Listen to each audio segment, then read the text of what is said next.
Puji nama Tuhan, kami menyapa jemaat saudara semua dalam Yesus Kristus dari Gereja Kristen Nazaren Philadelphia.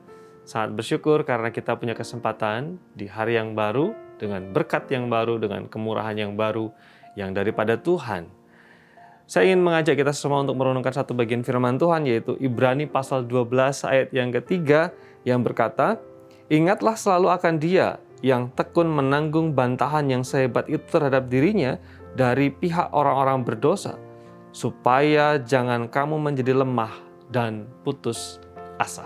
Teks firman Tuhan ini adalah nasihat yang disampaikan oleh penulis Ibrani kepada orang-orang percaya yang pada waktu itu tinggal di dalam keadaan susah, tinggal dalam penderitaan, tinggal dalam keadaan yang tidak nyaman karena berbagai situasi dan keadaan, karena pilihan-pilihan iman mereka, karena mereka memutuskan untuk ikut Tuhan Yesus. Firman Tuhan yang disampaikan mengajarkan supaya memandang Yesus, menjadikan Yesus sebagai teladan.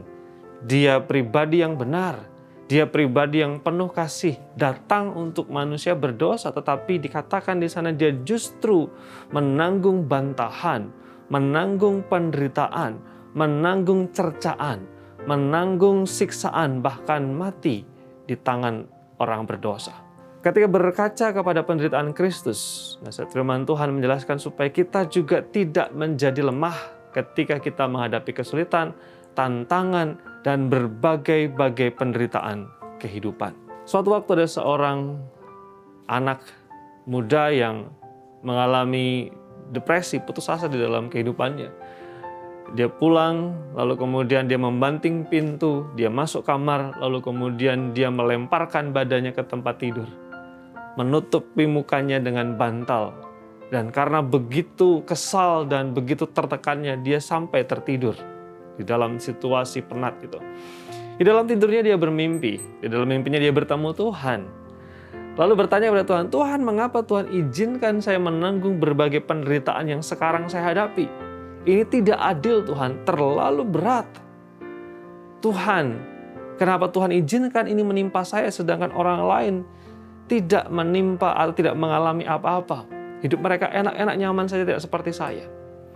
Lalu kemudian Tuhan dengan penuh kasih menunjukkan beberapa salib di depan pemuda itu. Dan di atas salib itu ada nama-nama orang yang dia kenal. Tuhan berkata, "Berikan salibmu kepadaku."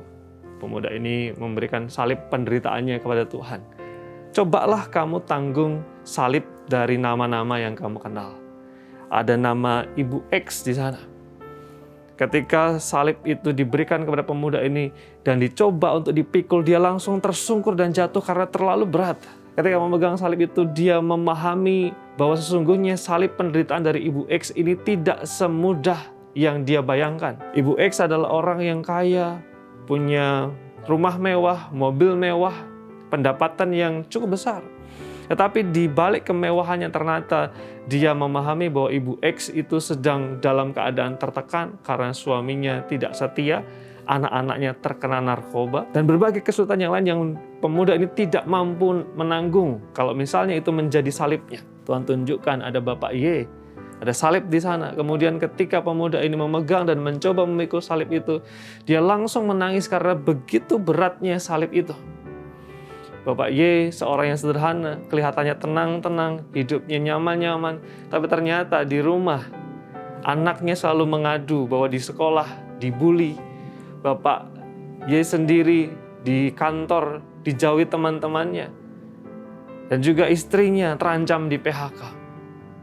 Begitu berat situasi itu.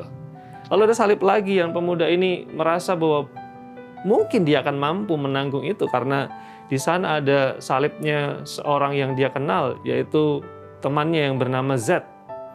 Dia aktivis gereja. Hidupnya seolah-olah tenang saja karena dia sering melayani dan terlibat dalam pelayanan. Tapi ternyata ketika dia mencoba memikul salib itu juga sama, dia tidak mampu karena begitu banyaknya persoalan yang dihadapi. Papanya sakit, mamanya sakit. Lalu kemudian di kampus dia dijauhi teman-temannya karena tidak mau kompromi. Dan berbagai-bagai persoalan yang lain. Dan dia berkata, "Tuhan, berikan saja salibku tadi untuk aku pikul." Lalu Tuhan memberikan salibnya kepadanya dan mengatakan, "Sesungguhnya Apa yang aku izinkan kamu alami adalah sesuatu yang aku tahu kamu dapat menanggungnya. Kita semua punya salib masing-masing. Kita semua punya hal yang harus kita pikul masing-masing. Dan seperti yang disampaikan firman Tuhan tadi, mari kita tekun menanggung apa yang Tuhan percayakan kepada kita, sekalipun itu adalah salib, kesusahan, kesulitan. Karena kita percaya bahwa Tuhan tidak akan mengizinkan salib yang melampaui kekuatan kita untuk kita pikul. Penderitaan yang tidak melampaui kekuatan kita untuk kita tanggung. Biarlah firman Tuhan ini menguatkan kita terus percaya dan berharap, berjuang dengan setia, dengan tulus, dengan sungguh di hadapan Tuhan. Kita berdoa. Terima kasih untuk kemurahan-Mu pagi hari ini. Kami belajar supaya kami tekun setia di dalam Tuhan. Apapun yang menjadi pergumulan kami, tidak meniadakan kasih Tuhan di dalam kehidupan kami.